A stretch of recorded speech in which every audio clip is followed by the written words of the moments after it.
Felton here from Accelerated Fastening. We want to go through the procedure of how to mount your SDS Plus drill, usually a battery drill for the Kwikpole drill press, in the saddle, and how to adjust the cable trigger.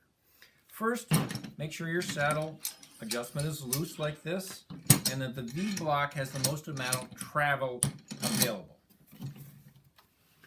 We'll lift this up and put the drill in there. Slide the whole thing back a little bit, but first we'll put the U-bolt in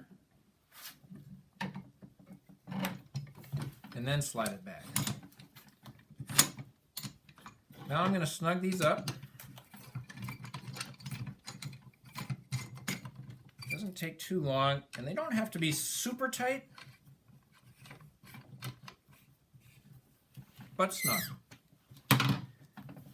So make sure this is back here. Now, normally we would put these washers on and put these nylocks on and snug this up, but for the purposes of time, I'm going to skip that step today, but don't you forget it.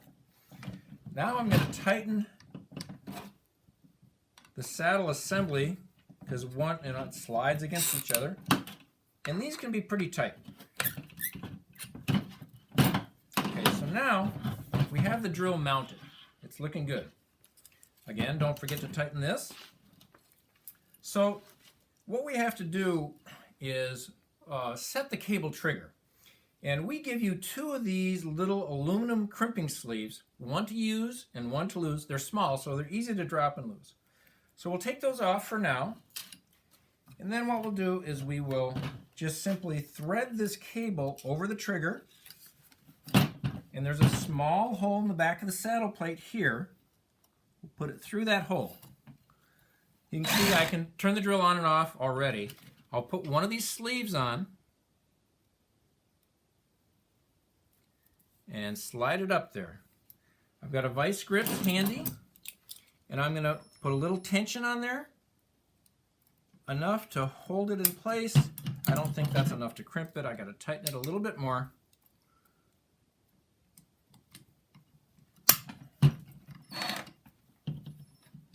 All right, and just for good measure, I'm going to do it one more time to make sure it doesn't slip.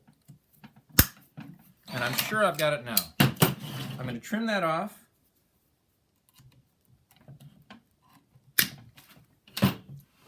That's good. So we've got the drill mounted. You'll tighten up the U-bolt. That will actuate it. And then when it comes to mounting this on the Kwikpole drill press, you simply put the cable on here, put this in the cord cleat on the drill press, pulls down and actuates. So that's, folks, it's pretty simple. You need a little tension here just to make sure the cable does not slip off the trigger. Hope that all works out well for you. Thanks so much.